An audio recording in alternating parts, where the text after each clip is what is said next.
The Fate of Occupational Education, a digital prediction from Jessica Wicks. Working in a community college is an entirely different experience from working in a university or in K-12 schools. We face unique challenges with budgets, staffing, space, student preparedness, and community relations. Each day brings rewards and plenty of challenges. A friend of mine once described what we do at community colleges by saying, "It feels like you have your hands in the dirt right now, but you know one day there will be flowers." The sentiment really struck a chord with me, and I've repeated it many times since.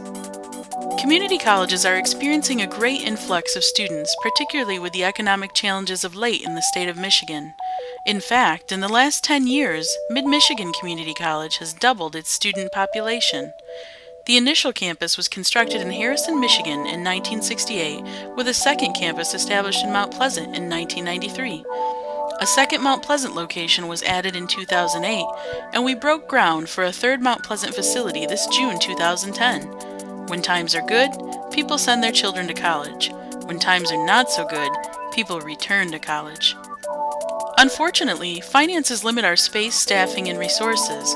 According to the MMCC Foundation, our state funding is currently $911 per student in property tax revenue at fiscal year end, compared to the state average of $3,558 per student. That's the lowest it's been in 20 years. Any enhancement in our facilities and services perches on the tenuous hope for increased student enrollment as Michigan graduates leave the state in record numbers. So what do we do when we've exceeded our physical capacity and resources? How do we meet the changing needs and expectations of our students in an increasingly high-tech society? The future is online. Not just online, it's hybrid or blended, it's Web 2.0, it's mobile technology and almost geographically independent access to the wealth of information and opportunities for collaboration online. You don't need to be in the classroom to learn if we build educational experiences that capitalize on the affordances of new technology. However, community colleges struggle with meeting the varying levels of academic preparedness and technology literacy of their students, particularly in occupational fields with high numbers of non-traditional students. Are these students and educators ready for a wired future? Whether or not they're ready, it's here. We need to use recent advances in technology to enhance the achievement, satisfaction, and engagement of occupational education students and their instructors to prepare them for the modern workforce. We need to provide them with applied learning experiences so that we don't leave them behind. Can you see it now? Future pharmacy technicians using iPhone applications to check possible drug interactions. Corrections students grappling with case-based scenarios through virtual simulation games. Automotive students researching part installation procedures in the shop on iPads.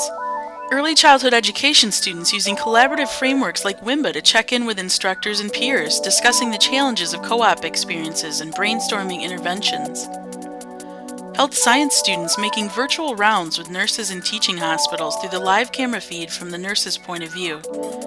I can see it. The possibilities are limitless. Michigan's Hot Jobs through 2012 reinforces the continued need for quality occupational education. The list mentioned careers such as computer software engineers, accountants, payroll clerks, purchasing agents, advertising and travel agents, nurses, dental hygienists, police and correctional officers, aircraft mechanics, carpenters, pipe fitters and metal workers, heating and air conditioning installers, heavy equipment operators, masons, roofers and construction workers and electricians. The future is online. The future is occupational. Don't leave occupational students behind.